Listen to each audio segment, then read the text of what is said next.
Hi friends, പുതിയൊരു വീഡിയോയിലേക്ക് എല്ലാവർക്കും സ്വാഗതം. നിധിയും ഗൗതമും ചന്ദ്രബോസിൻ്റെ വീട്ടിലെത്തിയ ശേഷം പ്രണവിനെയും ശിവാനിയെയും കുറിച്ച് ചോദിക്കുകയാണ്. അപ്പോഴേക്ക് അവർ ഇവിടെ ഇല്ല എന്നുള്ള കാര്യം പറഞ്ഞു ഒഴിയുകയാണ്. അങ്ങനെ നിധിക്കും ഗൗതമിനും ദേഷ്യം വരികയാണ്. അങ്ങനെ നിധിയും ഗൗതമും CK ചന്ദ്രബോസിൻ്റെ വീട് മൊത്തത്തിൽ അങ്ങ് പരിശോധിക്കുകയാണ്. അങ്ങനെ ഗൗതം പ്രണവിനെ ഒരുപാട് വിളിക്കുന്നൊക്കെയുണ്ട്, പക്ഷേ അവിടെ ഒന്നും പ്രണവിനെ കാണാൻ കഴിയുന്നില്ല. അങ്ങനെ ഗൗതമും നിധിയും താഴേക്ക് ഇറങ്ങി വന്ന ശേഷം ചന്ദ്രബോസിൻ്റെ കോളറയിൽ കയറി പിടിക്കുക ഗൗതം. എന്നിട്ട് ചോദിക്കുകയാണ്, മര്യാദക്ക് സത്യം പറഞ്ഞു, എൻ്റെ അനിയൻ പ്രണവ് എവിടെയാണ് ഉള്ളത്, നിങ്ങൾ എവിടെയാണ് ഒളിപ്പിച്ചിട്ടുള്ളത് എന്ന് ചോദിക്കുകയാണ്. അപ്പോൾ ചന്ദ്രബോസ് പറയുന്നുണ്ട്, ഗൗതം എൻ്റെ ഷർട്ടിൽ നിന്നും നീ കൈയെടുക്ക് എന്ന് പറയണേ. അപ്പോഴൊന്നും ഗൗതം ഷർട്ടിൽ നിന്നും കൈയെടുക്കുന്നില്ല. അങ്ങനെ ബലം പിടിച്ച് ചന്ദ്രബോസ് കൈ അങ്ങ് താഴ്ത്തിയിടുകയാണ് ഗൗതമിൻ്റെ. എന്നിട്ട് പറയുകയാണ്, നിന്നെ പോലെ ഒരു പണക്കാരനായ ആൾ തന്നെയാണ് ഞാൻ. എൻ്റെ വീട്ടിൽ വന്ന് അതിക്രമിച്ച് ഇങ്ങനെയൊക്കെ ചെയ്തതിന് ഞാൻ ശരിക്കും കേസ് കൊടുക്കുകയാണ് വേണ്ടത്, പക്ഷെ ഞാൻ അത് ചെയ്യുന്നില്ല. നീ എന്നെപ്പോലെ ഒരു വലിയ ബിസിനസ്മാനും പണക്കാരനുമായതുകൊണ്ടാണ് ഞാൻ നിന്നോട് അങ്ങനെയൊന്നും ചെയ്യാത്തത്. അതുകൊണ്ട് രണ്ടുപേരും സ്ഥലം കാലിയൊക്കെ നോക്ക്. ഇവിടെ നിന്ന് പ്രണവിനെയും ശിവാനിയെയും നിങ്ങൾക്ക് കണ്ടെത്താൻ കഴിഞ്ഞില്ലല്ലോ, അതുകൊണ്ട് ഇറങ്ങിപ്പോവാൻ നോക്ക് എന്ന് പറയട്ടോ. അങ്ങനെ ഗൗതമും നിധിയും കൂടി പോവാൻ ഒരുങ്ങുന്ന സമയത്ത് ജ്യോതിർമയി പറയുന്നുണ്ട്, അല്ല, ഒരു കാര്യം പറയാൻ മറന്നു. നിങ്ങൾ അന്വേഷിച്ചു വന്ന പ്രണവിൻ്റെയും ശിവാനിയുടെയും കല്യാണം നാളെയാണ്. അപ്പോൾ അതിന് നിങ്ങളെ ക്ഷണിക്കണ്ടേ? അതുകൊണ്ട് നിങ്ങൾ കുടുംബസമേതം നാളെ എല്ലാവരും പ്രണവിൻ്റെയും ശിവാനിയുടെയും കല്യാണം കൂടാൻ വേണ്ടി വന്നേക്കരുത് എന്നങ്ങ് പറയട്ടോ. നാളെ അതിരാവിലെ നല്ല മുഹൂർത്തത്തിൽ തന്നെയാണ് അമ്പലത്തിൽ വെച്ച് അവരുടെ താലികെട്ട് ചടങ്ങും അത് കഴിഞ്ഞ് രജിസ്റ്റർ ഓഫീസിൽ വെച്ച് അവരുടെ മറ്റു ചടങ്ങുകളും നടത്തും. അത് നിങ്ങളെ അറിയിക്കുന്നു എന്ന് മാത്രം, പക്ഷേ അവിടേക്കൊന്നും വന്നേക്കരുത് എന്ന് പറഞ്ഞ് പരിഹസിച്ചുകൊണ്ടാണ് ജ്യോതിർമയി അവരോട് സംസാരിക്കുന്നത്. അങ്ങനെ ഗൗതമും നിധിയും ചന്ദ്രബോസിന്റെ വീട്ടിൽ നിന്നും പോവുകയാണ്. എന്നിട്ട് കാറിലേക്ക് കയറുകയാണ്. ഈ സമയത്ത് ചന്ദ്രബോസ് പ്രണവിനെ വിളിക്കുകയാണ്. അവരെല്ലാവരും പോയി പുറത്തേക്ക് ഇറങ്ങി വായോ എന്ന് പറയണം. അപ്പോൾ പ്രണവും ശിവാനിയും ഒരു പഴയ കാറിൽ നിന്നും പുറത്തേക്ക് ഇറങ്ങി വരികയാണ്. ചന്ദ്രബോസിന്റെ വീട്ടിൽ തന്നെ അവർ ഉണ്ടായിട്ടുണ്ടാവും. പഴയ ഒരു കാറിലാണ് ചന്ദ്രബോസ് ശിവാനിയെയും പ്രണവിനെയും ഒളിപ്പിച്ചു വെച്ചിട്ടുണ്ടാവുക. അങ്ങനെ അവർ കാറിൽ നിന്നും ഇറങ്ങി വരികയാണ്. എന്നിട്ട് പ്രണവ് പറയുകയാണ്, ഞാൻ ആകെ പേടിച്ചു. ഏട്ടനും ഏട്ടത്തിയും ഇനി നാളെ അവിടെ വന്ന് വല്ല പ്രശ്നവും ഉണ്ടാക്കുമോ, കല്യാണം നടത്താതിരിക്കുമോ എന്നൊക്കെ ചോദിക്കുമ്പോൾ, ഞങ്ങളല്ലേ നിന്റെ കൂടെയുള്ളത്, നിന്റെയും ശിവാനിയുടെയും കല്യാണം ഉറപ്പായും നടന്നിരിക്കും. അത് ഞാൻ ഏറ്റെടുത്ത ദൗത്യമാണ്, അത് ഞാൻ പൂർത്തിയാക്കുക തന്നെ ചെയ്യുമെന്ന് ചന്ദ്രബോസ് പറയുകയാണ് കേട്ടോ. പിന്നീട് കാറിലിരുന്നു കൊണ്ട് ഗൗതം പ്രണവിനെയും ശിവാനിയെയും കണ്ടെത്താൻ കഴിയാത്തതിൻ്റെ പേരിൽ വല്ലാത്ത നിരാശയോടുകൂടി കാറിൽ കൈയൊക്കെ അടിക്കുകയാണ് കേട്ടോ. അപ്പോൾ നിധി പറയുന്നുണ്ട്, എന്താ ഗൗതം ഈ കാണിക്കുന്നത് എന്ന് ചോദിക്കുമ്പോൾ, അമ്മയെക്കുറിച്ച് ഓർത്ത് എനിക്ക് സഹിക്കാൻ കഴിയുന്നില്ല. എന്തിനാണ് അമ്മ ഇത്രയും വലിയ ദ്രോഹം നമ്മളോട് ചെയ്യുന്നത്? എന്തിനാണ് പ്രണവിൻ്റെ ജീവിതം ഇല്ലാതാക്കാൻ വേണ്ടി ശ്രമിക്കുന്നത്? എൻ്റെ ശത്രുവായി കിടക്കുന്ന ബിസിനസ്സിൽ എൻ്റെ ശത്രുവായ ഈ ചന്ദ്രബോസുമായിട്ട് എന്തിനാണ് അമ്മ കൂട്ടുകൂടിയിട്ടുള്ളത്? എൻ്റെ പ്രണവിൻ്റെ ജീവിതം തകർക്കാൻ വേണ്ടിയിട്ട് അമ്മ എന്തിനാണ് ചന്ദ്രബോസിനോട് കൂട്ടുകൂടിയത്? നമ്മുടെ ബിസിനസ്സിലെയും മറ്റെല്ലാ തരത്തിലും ശത്രുവായ ചന്ദ്രബോസിനോട് തന്നെ എന്തിനാണ് അമ്മ ഇങ്ങനെ ഒരു കാര്യം പറഞ്ഞത് എന്നൊക്കെ ഓർത്തും കൊണ്ട് എനിക്ക് ദേഷ്യം വരുന്നു എന്ന് പറയട്ടോ. അപ്പോൾ ഗൗതമിനോട് നിധി പറയുകയാണ്, സുന്ദര മേഡത്തിനെ കുറിച്ച് ഞാൻ ഗൗതമിനോട് ചില കാര്യങ്ങളൊന്നും മറച്ചു വെച്ചിട്ടുണ്ട്, ചില കാര്യങ്ങളൊന്നും ഞാൻ പറഞ്ഞിട്ടില്ല എന്ന് പറയട്ടോ. അപ്പോൾ എന്ത് എന്ന് ചോദിക്കുമ്പോൾ, ഗൗതമിനോട് പറഞ്ഞു കഴിഞ്ഞാലും ഗൗതം അത് വിശ്വസിക്കില്ല എന്ന് കരുതിയിട്ടാണ് ഞാൻ ഇതുവരെ പറയാതിരുന്നത്. വസുന്ധര മേഡം ഇനിയും പല കാര്യങ്ങളും ചന്ദ്രബോസുമായിട്ട് കൂട്ടുകൂടിയിട്ട് ചെയ്തിട്ടുണ്ട്. ഗൗതമിന് അന്ന് ജപ്പാൻ ടെൻഡർ കിട്ടാത്തതിൻ്റെ കാരണക്കാരി വസുന്ധര മേഡമാണ്. വസുന്ധര മേഡമാണ് CK ചന്ദ്രബോസിന് എല്ലാ കാര്യങ്ങളും ചെയ്തു കൊടുത്തത്. വസുന്ധര മേഡവും ശിവാനിയും കൂടി ചേർന്നിട്ടാണ്. ഞാൻ ആ സത്യം ഇതുവരെയും ഗൗതമിനോട് പറഞ്ഞിട്ടില്ല എന്ന് പറയട്ടോ. അത് കേൾക്കുന്ന സമയത്ത് ഗൗതമാകെ തരിച്ചു നിൽക്കുകയാണ് കേട്ടോ. നീ എന്താ പറഞ്ഞത്? കണ്ടില്ലേ? ഗൗതം ഇത് കേട്ട സമയത്ത് അമ്മയെക്കുറിച്ച് പറഞ്ഞത് കേട്ടപ്പോൾ വിശ്വസിക്കാൻ കുറച്ച് മടിയുണ്ടായില്ലേ? അതുകൊണ്ടാണ് ഞാൻ ഇതുവരെയും പറയാതിരുന്നത്. ഗൗതമിന് ഇത് കേട്ട് കഴിഞ്ഞാൽ വിശ്വസിക്കാൻ കഴിയില്ല. സ്വന്തം അമ്മയെക്കുറിച്ചാണ് ഈ പറയുന്നത് എന്ന് കേട്ടാൽ ഒരിക്കലും അത് ഗൗതം വിശ്വസിക്കില്ല എന്ന് കരുതിയിട്ടാണ് ഞാൻ പറഞ്ഞത്.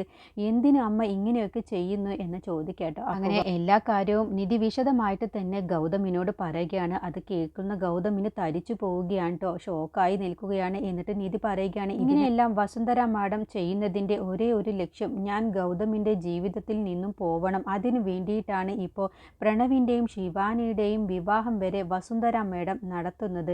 ശിവാനിയെ ആ വീട്ടിൽ വരുത്തിയ ശേഷം എന്നെ ആ വീട്ടിൽ നിന്നും പുറത്താക്കാൻ വേണ്ടിയിട്ടാണ് ഈ ഒരു കല്യാണം തന്നെ വസുന്ധര മാഡം നടത്തുന്നത്. അപ്പോൾ ഗൗതം ചോദിക്കുകയാണ്, എന്തിനാണ് അമ്മ ഇങ്ങനെയൊക്കെ ചെയ്യുന്നത്, എന്താണ് അതിൻ്റെ കാരണം എന്ന് ചോദിക്കാട്ടോ. അപ്പോൾ നിധി വീണ്ടും പറയാണ്, എന്നെ വസുന്ധര മാഡത്തിനെ പിടിച്ചിട്ടില്ല. വസുന്ധര മാഡത്തിൻ്റെ സ്റ്റാറ്റസിനനുസരിച്ചുള്ള പെൺകുട്ടിയല്ല ഞാൻ എന്നാണ് പറയുന്നത്. അതുകൊണ്ട് ഞാൻ ഗൗതമിൻ്റെ ജീവിതത്തിൽ നിന്നും പടിയിറങ്ങി പോയി കഴിഞ്ഞാൽ വസുന്ധര മാഡത്തിൻ്റെ ഈ ഒരു പകയും ദേഷ്യവും എല്ലാം മാറും എന്ന് പറയട്ടോ.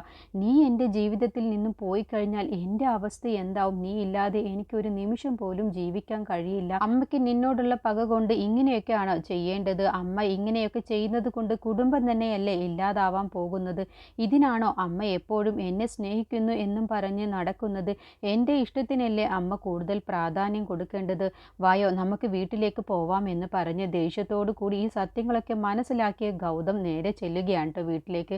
ആ സമയത്ത് വല്ലാതെ സ്പീഡിൽ ഓടിക്കുകയാണ് കാറ്. അപ്പോൾ നിധി പറയുന്നുണ്ട്, ഗൗതം എന്താ ഈ കാണിക്കുന്നത് എന്നൊക്കെ ചോദിക്കുമ്പോൾ ഒന്നും മിണ്ടാതെ ദേഷ്യത്തോട് കൂടിയിട്ടാണ് വീട്ടിലേക്ക് കയറി ചെല്ലുന്നത്. എന്നിട്ട് വീട്ടിലെത്തിയ ശേഷം അലറിങ്കൊണ്ട് അമ്മേ എന്ന് പറഞ്ഞുകൊണ്ട് ഒരുപാട് തവണ വിളിക്കുകയാണ് കേട്ടോ. അങ്ങനെ ഗൗതമിൻ്റെ ആ ഒരു സൗണ്ട് കേട്ടിട്ട് പുറത്തേക്ക് പാറുവും ഗോപിനാഥും കൂടി വരികയാണ്. എന്താ മോനെ എന്താ എന്നൊക്കെ ചോദിക്കുന്നുണ്ട് കേട്ടോ.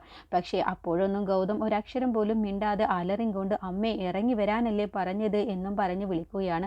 അപ്പോൾ വസുന്ധര താഴേക്ക് വരികയാണ്. എന്നിട്ട് ചോദിക്കുക, എന്തിനാ ഗൗതം നീ ഇങ്ങനെ ഒച്ചയെടുത്ത് വിളിക്കുന്നത്, എന്താണ് എന്ന് ചോദിക്കുമ്പോൾ, എന്തിനാണ് അമ്മ ഇങ്ങനെ ചെയ്തത് എന്ന് ചോദിക്കുമ്പോൾ, എന്ത് ചെയ്തു എന്ന് ചോദിക്കട്ടെ. അപ്പോൾ ഗൗതം പറയുന്നുണ്ട്, എൻ്റെ മകൻ എൻ്റെ കുടുംബം എന്നൊക്കെ പറയുന്നത് വെറുമായിരുന്നോ എന്ന് ചോദിക്കട്ടെ. അപ്പോൾ വസുന്ധര പറയും, നീ എന്താ ആർക്കും മനസ്സിലാവാത്ത ഭാഷയിൽ സംസാരിക്കുന്നത്, എന്താണ് കാര്യം വെച്ചാൽ തുറന്നു പറയും എന്ന് പറയട്ടെ. അപ്പോൾ ഗൗതം പറയണ, നിധിയെ ഈ വീട്ടിൽ നിന്നും പുറത്താക്കാൻ വേണ്ടിയിട്ടാണോ പ്രണവിൻ്റെയും ശിവാനിയുടെയും കല്യാണം നടത്താൻ വേണ്ടി അമ്മ തീരുമാനിച്ചത്? എന്താ അമ്മ ഒന്നും മിണ്ടാതെ നിൽക്കുന്നത് എന്ന് ചോദിക്കുമ്പോൾ വസുന്ധര പറയണ, ഇത് നീ ചോദിക്കുന്നതല്ല എന്നുള്ളതൊക്കെ എനിക്ക് മനസ്സിലാകുന്നുണ്ട് എന്ന് നിധിയെ അർത്ഥം വെച്ച് നോക്കിയിട്ട് പറയുകയാണ് കേട്ടോ.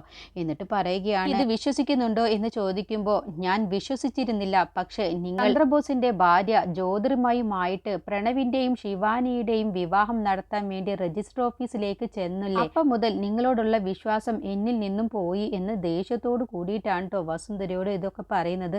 അത് കേട്ടപ്പോൾ പെട്ടെന്ന് വസുന്ധര ഒന്നങ്ങ് ഷോക്കാവുകയാണ്. പാറുവും ഗോപിനാഥൊക്കെ ആകെ തരിച്ചു നിൽക്കുകയാണ് കേട്ടോ. എന്നിട്ട് പാറു ചോദിക്കുകയാണ്, എന്താണ് വസു, നീയും ആ ചന്ദ്രബോസിന്റെ ഭാര്യയും തമ്മിൽ എന്ത് ബന്ധമാണ് ഉള്ളത്? എന്തിനാണ് പ്രണവിനെയും കൂട്ടി നീ രജിസ്റ്റർ ഓഫീസിലേക്ക് പോയത് എന്നൊക്കെ ഇങ്ങനെ പൊട്ടിത്തെറിച്ചുകൊണ്ടാണ് കേട്ടോ പാറു ചോദിക്കുന്നത്. എന്നിട്ട് പറയുകയാണ്, എന്താണ് നിങ്ങൾ എന്തിനാണ് പ്രണവിനെ രജിസ്റ്റർ ഓഫീസിൽ വെച്ച് കണ്ടിട്ട് കൂട്ടിക്കൊണ്ടുവരാതിരുന്നത് എന്ന് ചോദിക്കുമ്പോൾ ഗൗതം പറയാണ്, അതിനെ ഈ ചന്ദ്രബോസിന്റെ വീട്ടിലാണ് പ്രണവിനെയും ശിവാനിയെയും ഒളിപ്പിച്ച് താമസിക്കാൻ പറഞ്ഞിട്ടുള്ളത്. പാറുവും ഗോപിനാഥും ചോദിക്കുകയാണ് വസുന്ധരയോട്, എന്തിനാണ് വസു നീ ഇങ്ങനെയൊക്കെ ചെയ്തത്? നമ്മുടെ പ്രണവിന്റെ ജീവിതം ഇല്ലാതാക്കാൻ വേണ്ടി നീ എന്തിനാണ് ഇങ്ങനെയുള്ള കാര്യങ്ങളൊക്കെ ചെയ്യുന്നത് എന്ന് മാറി മാറി ചോദിക്കുകയാണ് കേട്ടോ. അപ്പോൾ ഗൗതം ചോദിക്കുന്നുണ്ട്, അമ്മ ചന്ദ്രബോസുമായിട്ട് കൂട്ടുകൂടിയിട്ടുള്ളത് നമ്മുടെ തകർച്ച കാണാൻ വേണ്ടി നടക്കുന്ന കുടുംബം തന്നെ ഇല്ലാതാവാൻ വേണ്ടി ആഗ്രഹിക്കുന്ന അയാളുമായിട്ട് എന്തിനാണ് അമ്മ കൂട്ടുകൂടിയത്? എനിക്കത് അറിയണം എന്ന് ഗൗതം പൊട്ടിത്തെറിച്ചുകൊണ്ടാണ് വസുന്ധരയോട് ഓരോ ചോദ്യവും ചോദിക്കുന്നത്. ആ സമയത്ത് വസുന്ധര ഒന്നും മിണ്ടാതെ കേട്ടോണ്ട് നിൽക്കുകയാണ്. അപ്പോൾ ഗൗതം പറയണേ, നിധിയോടുള്ള ദേഷ്യത്തിന് നിങ്ങൾ എന്തിനാണ് ഇങ്ങനെയൊക്കെ ചെയ്യുന്നത്? ശിവാനിയെയും ചന്ദ്രബോസിനെയും അയാളുടെ ഭാര്യയെയും കൂട്ടുപിടിച്ച് നിധിയെ ഈ വീട്ടിൽ നിന്നും പുറത്താക്കാൻ വേണ്ടി എന്തിനാണ് നമ്മുടെ പ്രണവിന്റെ ജീവിതം ഇല്ലാതാക്കാൻ വേണ്ടി അമ്മ കൂട്ടുനിന്നത്?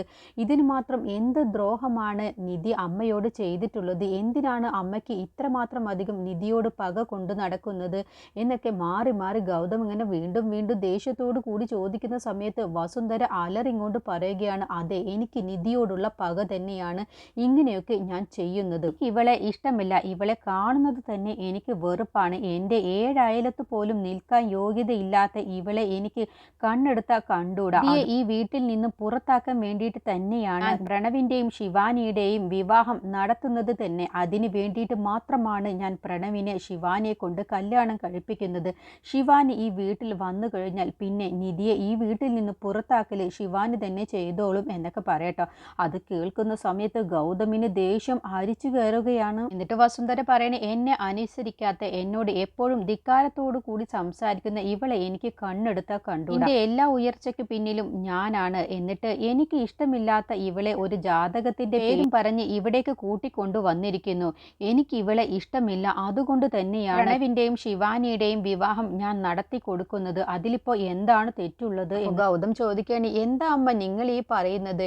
നിങ്ങൾ എന്തിനാണ് എൻ്റെ നിധിയെ ഇഷ്ടപ്പെടുന്നത്? ഞാനല്ലേ നിധിയുമായിട്ട് ജീവിക്കുന്നത്. എൻ്റെ ഇഷ്ടത്തിനല്ലേ പ്രാധാന്യമുള്ളത്. എനിക്ക് മാത്രം എൻ്റെ നിധിയെ ഇഷ്ടപ്പെട്ടാൽ മതിയല്ലോ. അത് മാത്രം മതി. എൻ്റെ നിധിയെ എനിക്ക് ജീവനാണ്. അതുമാത്രം മതിയല്ലോ എന്നങ്ങ് പറയട്ടോ. എന്നിട്ട് ഗൗതം പറയണേ, എൻ്റെ എല്ലാ കാര്യങ്ങളും നിങ്ങളോട് ചോദിച്ചിട്ടാണ് ഞാൻ ചെയ്യാറുള്ളത്. എനിക്ക് എൻ്റെ പെറ്റ അമ്മയെക്കാളും കൂടുതൽ ഇഷ്ടം നിങ്ങളെയായിരുന്നു.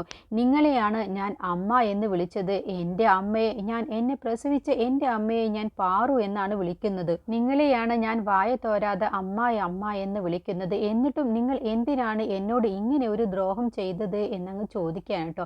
അത് കേൾക്കുന്ന സമയത്ത് വസുന്ധര പെട്ടെന്ന് അങ്ങ് ഷോക്കായി പോവുകയാണ്. എന്നിട്ട് ഗൗതം കരഞ്ഞുകൊണ്ട് പറയുകയാണ്, 1000 അമ്മമാർ ഒരുമിച്ച് നിന്നാൽ ആ കുട്ടി അതിൻ്റെ അമ്മയെ തേടി പിടിച്ച് അവിടെ അടുത്തേക്ക് ചെല്ലും. എന്ത് കാര്യത്തിനും ഞാൻ അമ്മയുടെ അടുത്തേക്കല്ലേ വരാറുള്ളത്. എന്ത് കാര്യവും ഞാൻ അമ്മയോടല്ലേ സംസാരിക്കാറുള്ളത്.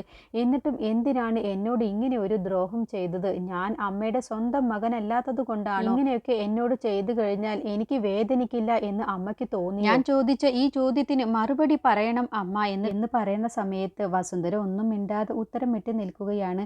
അങ്ങനെ ഗൗതം വസുന്ധരയോട് ജപ്പാൻ ടെൻഡറിൻ്റെ കാര്യമാണ് ചോദിക്കാൻ പോകുന്നത്. ആ സമയത്ത് ഇനി വസുന്ധരക്ക് വലിയൊരു ഷോക്കാണ് കിട്ടാൻ പോകുന്നത്. വസുന്ധരയെക്കുറിച്ചുള്ള എല്ലാ സത്യവും ഗൗതം മനസ്സിലാക്കി എന്ന് ഇനി വസുന്ധര അറിയുകയാണ്.